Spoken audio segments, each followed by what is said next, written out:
Assalamualaikum warahmatullahi wabarakatuh. Selamat malam semuanya sahabat Kang Jeff dan selamat datang di Stand Up Mystery bersama saya Kang Jeff. Nah, ketemu lagi nih kita ngobrolin apa ya? Banyak sih sebenarnya tema-tema yang ingin saya sampaikan. Cuman ada satu hal yang menarik nih yang mau saya bahas malam hari ini. Ini terkait masalah, aduh, keren ya kalau bicara masa lalu mah. Nah dulu kurang lebih tahun 2002 sampai 2000 berapa ya, 2007 2008 lah, saya pernah tinggal di satu wilayah yang wah kalau menurut saya the best banget lah. Satu tempat yang enak banget buat melamun, satu tempat yang enak banget buat berkreasi, membuat sebuah karya. Cuacanya dingin, banyak makanannya, pokoknya kalau mau ke kota istilahnya gitu atau mau ke pusat kota itu dekat banget, jadi nggak terlalu jauh. Ini sampai saat ini merupakan tempat yang favorit bagi saya. Kadang saya sama istri sama anak-anak napak tilas lah gimana saya dulu ngekos di situ, terus makanan-makanan aja yang masih bertahan sampai saat ini dan kami makan bareng di situ. Dan salah satunya itu adalah es Shanghai Fadilah. Wah, ini bukan iklan loh, bukan iklan. Tapi es ini legend banget. Mungkin tim di sini pernah nggak? Sering ya, itu enak banget. Segar banget, buahnya juga segar. Saya dari tahun 2001 loh itu sampai sekarang penggemar es itu. Nah teman-teman pasti tahu kalau sudah bicara masalah es Shanghai Fadilah ini sudah pasti di mana? Di mana? Ayo di mana? Di mana coba? Jalan Tubagus Ismail. Oh, Ismail Raya ya. Nah ini satu tempat yang memang, aduh, kalau dulu ya di 2004 itu nyaman banget. Dingin, pohon masih banyak, terus bisa dibilang nggak sepadat sekarang ya mungkin ya. Terus untuk tempat makannya juga masih nggak terlalu, masih ada space jeda-jeda itu, jadi makan apapun ada cuman teratur tempat kira. Sekarang kan semua wilayah pinggirnya udah hampir sebagian besar jualan atau bisnis makanan. Dan itu Bagus Ismail ini saya paling senang itu dulu itu tengah malam itu keluar dari sekitaran Tubagus Ismail berapa ya saya lupa lagi, sampai ke Simpang Dago jalan kaki sendirian kalau malam loh. Itu sangat menikmati banget suasana malamnya, nggak ada mobil, nggak ada apa. Kadang jalan di tengah jalannya itu masih sepi dulu, paling ada motor mahasiswa yang juga pengen keluar cari makan. Karena saking seringnya nongkrong di sana, sampai saya ngobrol atau ketemu samanya mungkin orang sudah lahir di situ, udah tua sih. Ngobrol-ngobrol sama pemilik warungnya, Pak, dulu belajar bahasa Sunda, Pak gini-gini saya cerita, sebab ama dari lahir di sini, orang asli sini Pak ya, ngobrol. Nah pada saat saya ngobrol itu di Jalan Tubagus Ismail itu lagi perbaikan jalan, jadi aspal lagi seperti itu. Dan setelah saya pikir-pikir, ini perasaan bulan kemarin itu udah dibenerin, kok bulan kemarin dibenerin lagi seperti itu ya. Tapi emang bener rusak, jadi tiba-tiba pulau-pulau segala macam. Terus ngobrolin lah kemana-mana, terus akhirnya tiba-tiba, Pak ini lagi dibenerin lagi jalannya. Ini mah mau bisa bener sampai kapanpun juga gitu. Mau dicor mau diaspal loh. Kenapa Pak? Dah ya cerita ini mah ada ceritanya itu, kata dia bilang. Oh gitu. Udah aja, saya nggak begitu respon. Kita ngobrol lagi yang lain. Sampai akhirnya tiba-tiba topiknya balik lagi ke situ. Oh iya Pak, ini emang ini saya ke bahasa Indonesia ini. Oh iya Pak, ini emang ada apa nih kok bisa sampai tangannya rusak lagi dibenerin rusak lagi. Kalau mobil berat mah bahkan bisa dipastikan jarang masuk kalau Tubagus Ismail. Jadi mobil biasa semua, angkot, motor segala macam. Ya ceritanya ya ini ada hal lain yang mempengaruhi kenapa jalan itu bisa hancur terus. Dan setelah dipancing-pancing ngobrol, mungkin bapak itu agak sedikit aduh kok ada yang datang ini, ngomongin itu bagus kok pada datang ya, jangan-jangan culik-culik satu jalanan itu bagus pada datang ke sini. Sorry ya, fokus saya agak hilang nih karena baru saya ada yang berdiri di samping saya, jadi kayak pocong nih untuk ya. Nah, terus mungkin bapak itu agak ragu ke cerita saya dapatnya ini nggak perkara spiritual. Tapi saya bilang, apa saya senang pak nih kalau dapat cerita seperti ini. Oh ya cerita dulu, katanya dulu sepanjang jalan dari awal sampai pertengahan Tubagus sebelum rumah sakit meninggal ya kalau salah, itu katanya kuburan, katanya kuburan, dan sebagian besar tidak dipindahkan, jadi ditimbun seperti itu aja, dijadikan perluasan jalan,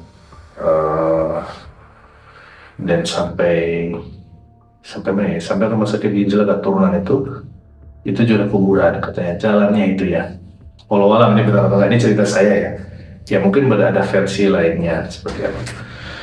Nah sehingga banyak cerita mistis yang beredar ketika jalan itu akan dirapikan, suka muncul tiba-tiba ada tangan malam ya, malam seperti itu. Dan setelah rapi jalannya, setelah 1 bulan hancur lagi. Tapi hancur itu benar-benar bergelombang, bolong dan segala macam. Jadi emang nggak masuk akal sih bisa secepat itu ya, karena di Tubagus itu setahu saya tidak ada mobil, jarang ya mobil truk besar itu yang lewat yang berpotensi merusak jalan. Nah kemudian di pengalaman saya lagi di selama suka jalan malam-malam di situ, saya pernah pulang jam 1 malam itu dari rumah teman sampai di simpang itu, saya nggak naik angkot karena sudah nggak ada lagi angkot Caringin, akhirnya jalan kaki. Tiba-tiba ada sekumpulan anak-anak kayaknya itu anak kuliahan keluar dari mes, ada mes bank di situ ya, keluar dari situ sambil ketawa-ketawa, tapi dia nggak ngeliat ke arah saya, dia ngeliat di dia belok itu, dia langsung nutupin badan gitu ya, ngebalikin itu. Ada 4 perempuan, dia pakai mantel, dia pakai tas segala macam, ngomong rame banget sih, wah ketawa-ketawa sih lalu dia ngomong ini cerita-cerita segala macam. Awalnya saya nggak ngeh, saya berdiri di belakangnya, jalan di belakangnya, biasa aja jalan kayak gitu. Di depan 4 perempuan itu, tapi kesini saya mikir, saking serunya mereka cerita, ketawa lagi segala macam, saya coba mengikuti alur ceritanya, dia ini ngomongin apa. Dan ternyata tidak ada satupun kalimat manusia yang mereka sampaikan. Jadi tidak ada satupun bahasa yang saya tangkap. Ini bahasa apa? Nah, pokoknya susah diartikan. Kadang adanya tinggi rendah, ngomongin sesuatu yang bukan bahasa daerah juga bukan. Bahasanya ngasal kayak sembarang gitu. Ketawa seperti itu. Dan ini saya ikutin terus sampai ke, kalau nggak salah itu ada salon Wela saya ingat Bang. Di situ jalan semakin pelan, saya juga karena penasaran saya ikut pelan juga, dan mereka tiba-tiba berdiri lama di situ berdiri. Saya karena ngikutin belakang, akhirnya yaudah saya potong, saya ke kanan, saya jalan cepat, kan dia di sebelah samping saya lewatin, mereka berdiri sih diam seperti ini, saya nggak lihat mukanya, saya lewat aja biasa. Dan tiba-tiba saya lihat ke sini mau nyebrang kan, saya nyebrang, ketika saya nyebrang jalan terus saya lihat ke mereka, itu sudah gak ada lagi sosok keempat itu, padahal itu kan detik banget loh. Kalau misalnya mereka jalan masuk ke rumah pun itu kan dipagar semua, mau lewat mana itu cepat, gak sampai 3 detik lah. Terus ketika saya nyebrang, saya nolak, itu sudah mereka sudah gak ada lagi. Nah masih kebayang sama saya ada satu kalimat, Jajan tapo tata coba ketawa aja. Titit tapo tata tita. Titit tapo tata tita terus ketawa. Jadi apa ya makna dari bahasa ini? Saya sampai sekarang nggak tahu loh. Kalau bahasa daerah pun kayaknya nggak ada ya. yang seperti itu. Pasti tahulah saya logat Timur atau logat Sumatera, saya tahu banget. Titi taka pota tita itu apa? Saya nggak tahu. Jadi saya simpulkan, kalau 4 perempuannya adalah hantu. Dan dia rambutnya panjang semuanya, tapi modis ya. Saya nggak tahu ini apakah korinnya dari mahasiswi yang pernah terjadi sesuatu di sana, ataukah bahasa jin yang menyerupai, sehingga pada saat yang sama bertemu sama saya. Dan walaupun saat itu saya tidak terlalu berpikiran menggunakan ilmu ini segala macam, karena saya enjoy banget di keheningan malam ditemani oleh bangsa jin itu mungkin ya. Jadi saya nggak berpikiran saya akan tes ini makhluk atau manusia atau bukan, nggak sampai ke sana. Yang jelas kehadiran mereka itu menambah cerita yang cukup seram selama saya tinggal di Tubagus Ismail. Dan ada satu cerita lagi, itu masih sepanjang jalan itu. Kalau teman-teman tahu turunan, setelah rumah sakit ini ada turunan. Dulu itu sama pulang malam-malam, tapi saya dari Ciputra mau ke arah Tubagus Ismail. Ada 3 motor. Motor pertama teman saya sebelah kiri, saya ada ke tengah.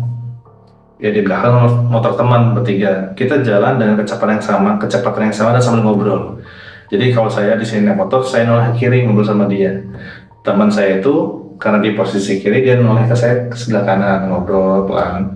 Nggak ada kendaraan sama sekali di belakang teman saya. Nah, pada saat kita supir bawa motor ngobrol segala macam, tidur tempat saya lah. Oh enggak, kita ngomong masa mau tidur di mana gitu, seperti itu. Tiba-tiba teman saya langsung jatuh, itu motornya jatuh, langsung ketakutan. Kan berhenti kan, langsung ketakutan, dia langsung panik. Akhirnya ini kenapa ya, kita sadarkan dulu, hampir kesurupan, dia sadarkan dulu, gak ada yang lewat, orang juga kan, akhirnya terpaksa. Terus kebetulan motor ketiga itu berdua boncengan. Nah, dia yang ngambil motor dan teman saya yang motor jatuh itu saya bonceng. Dia peluk saya sambil nangis. Saya nggak tahu lah, pokoknya kacau banget, kayak ngeliat sesuatu yang menakutkan.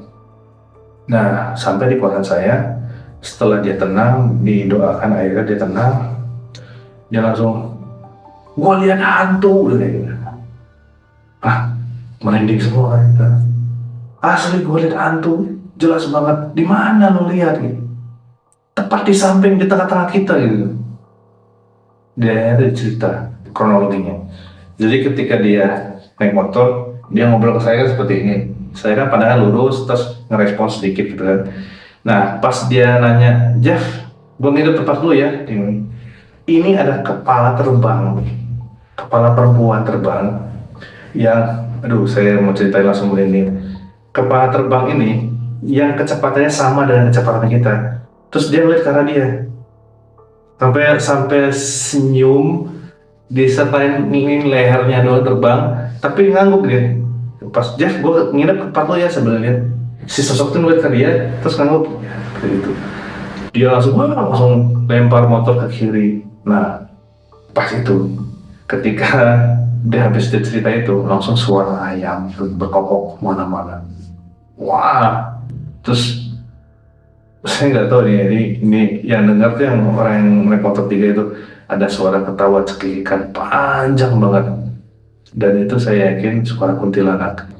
Saya nggak dengar, tapi yang teman bertiga itu, yang motor yang ketiga itu dengar secara jelas.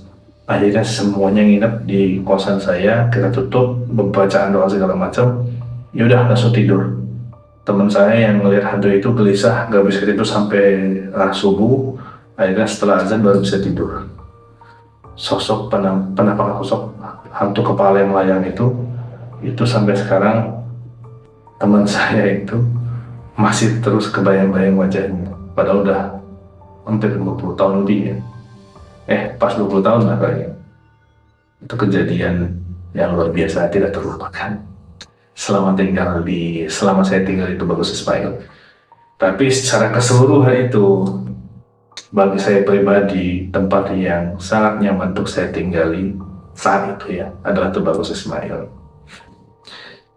Ini cerita saya pribadi ya, yang saya sharekan ke teman-teman. Tidak ada maksud apapun, hanya berbagi cerita saja.